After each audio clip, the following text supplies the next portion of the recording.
Howlerist, and I unearth truths that refuse to stay buried.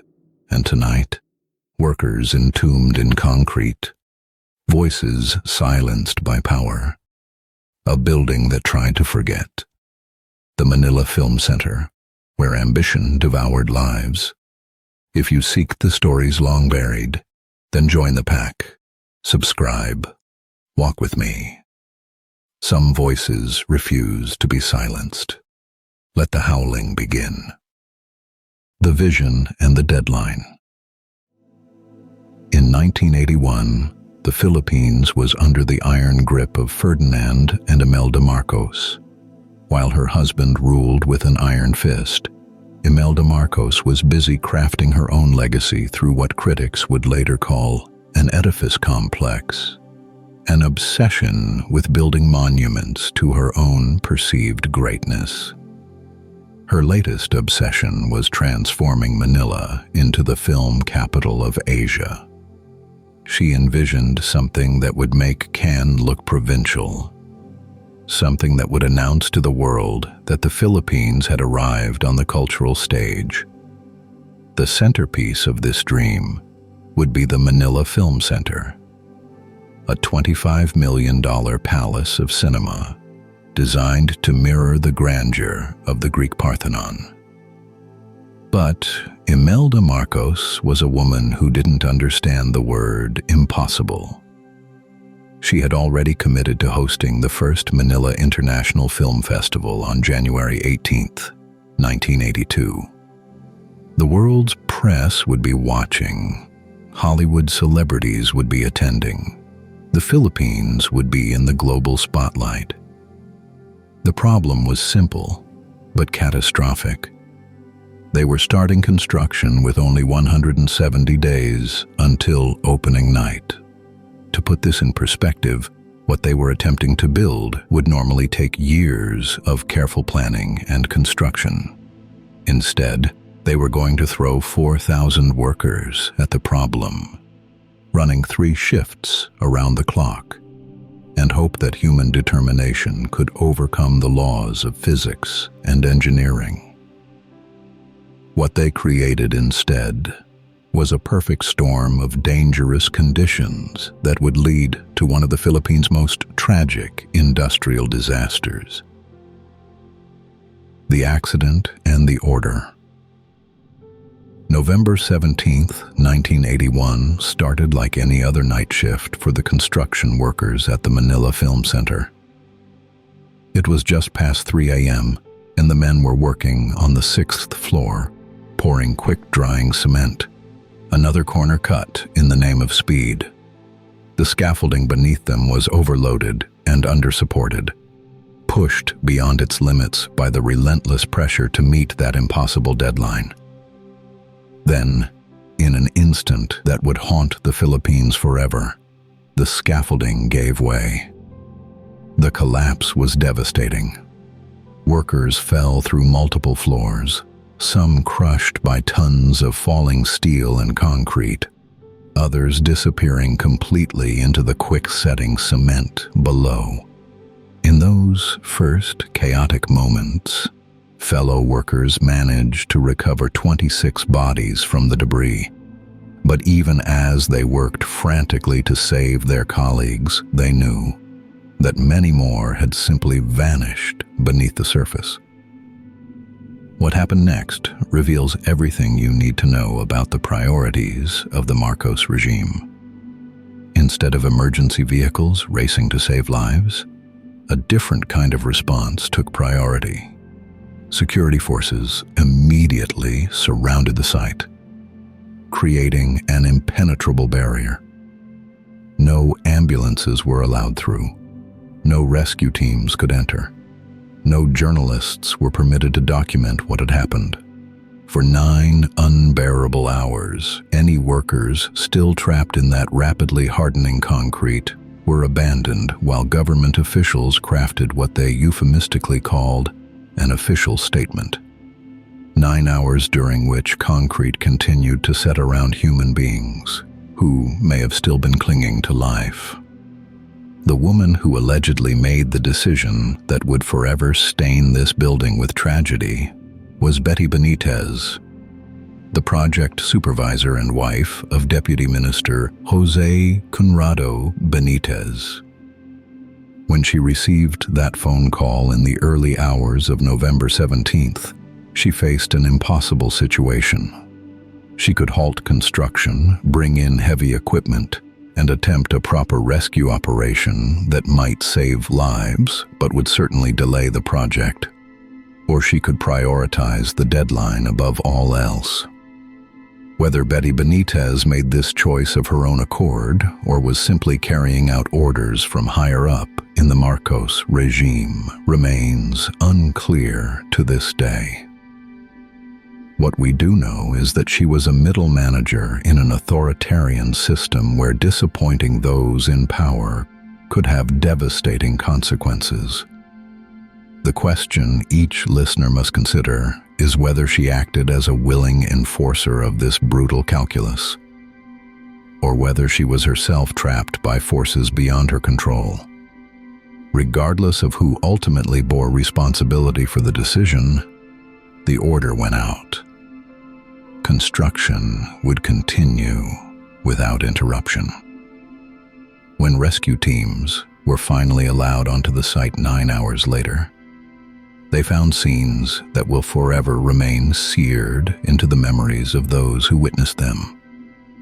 Workers trapped in concrete that had already begun to harden, some still alive but beyond rescue as the cement had become their prison. The numbers tell their own story of systematic cover-up and human erasure. The workers who had risked their lives to pull their colleagues from the debris reported 26 deaths. The project architect would later claim only 7 had died, but the government's official count: 3 casualties, 3 human beings. That's all the Marcos regime was willing to acknowledge from a disaster that may have claimed more than 160 lives.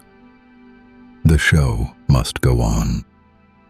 2 months after the tragedy, on the evening of January 18, 1982, the Manila Film Centre opened exactly as Imelda Marcos had demanded. Red carpets rolled out over floors that were literally still drying. Camera flashes illuminated the faces of international celebrities in their evening wear, completely unaware of the horror that lay beneath their feet. The concrete floors were so fresh that guests found their gowns stained at the hem and their shoes leaving marks on surfaces that hadn't fully set.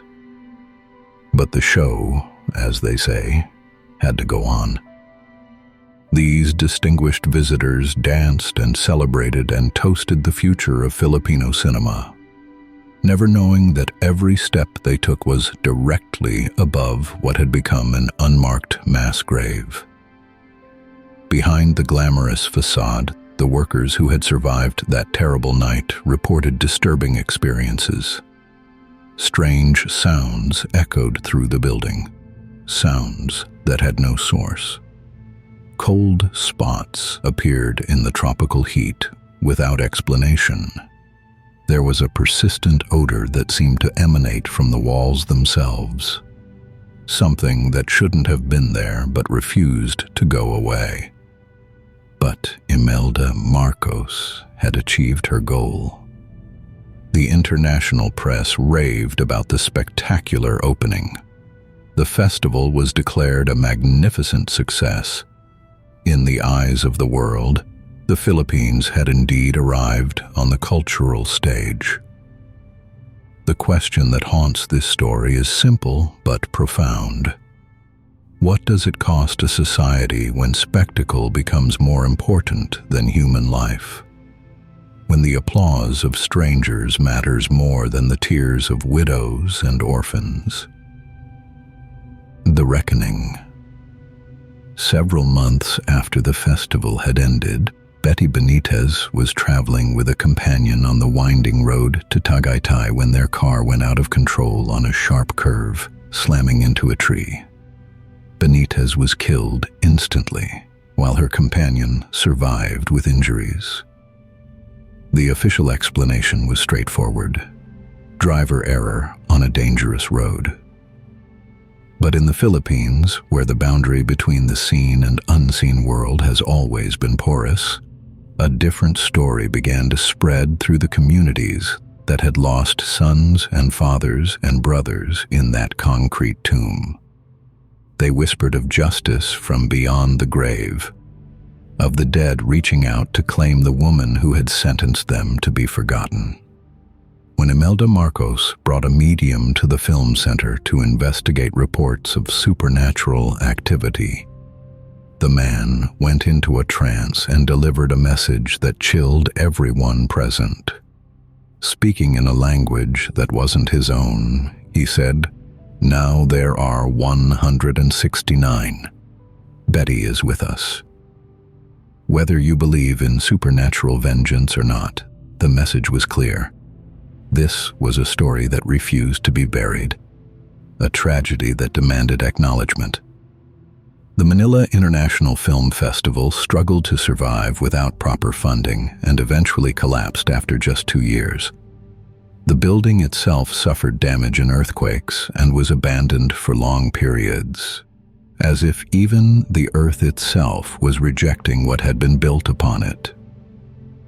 But the deeper question remains: when workers die for a corporate deadline, when families are denied answers, when victims are systematically erased from official records, what's left but the whispered stories that refuse to die? Perhaps the building isn't haunted by supernatural forces. Perhaps it's haunted by our collective guilt over what we allow to happen to the most vulnerable among us. The Haunted Legacy. Today, the Manila Film Centre houses many live productions.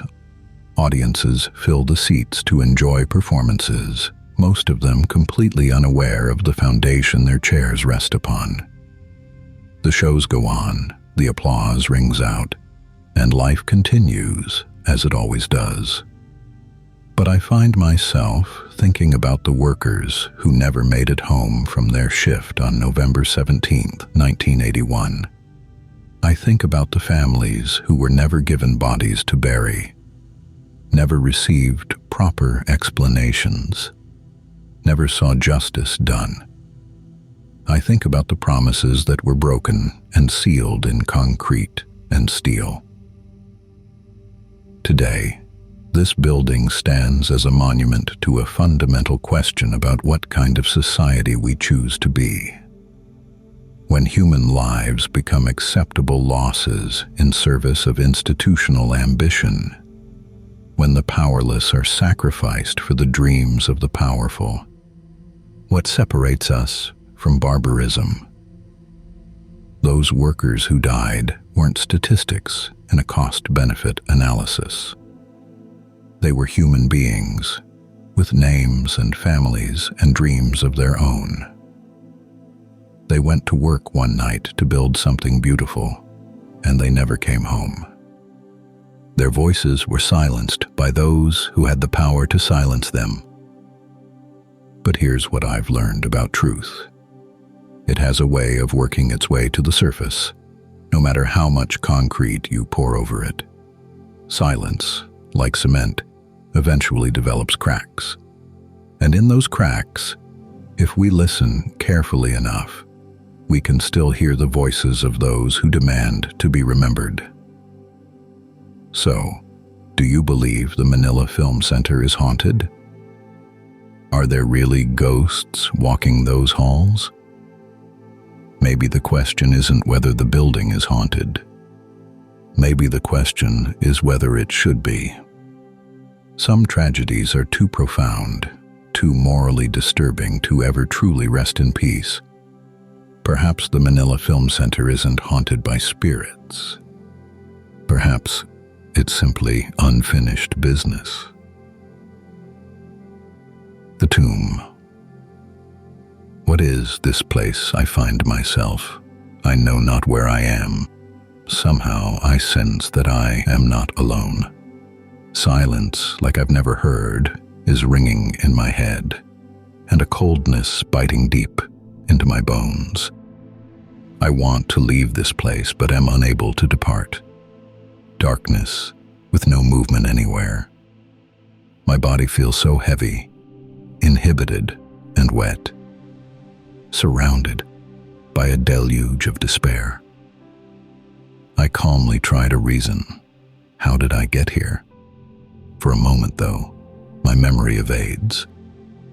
Random scattered images, like snapshots from the past, through my mind now randomly parade. I can see my daughter. She's playing on a swing. Her mother pushes gently with a smile.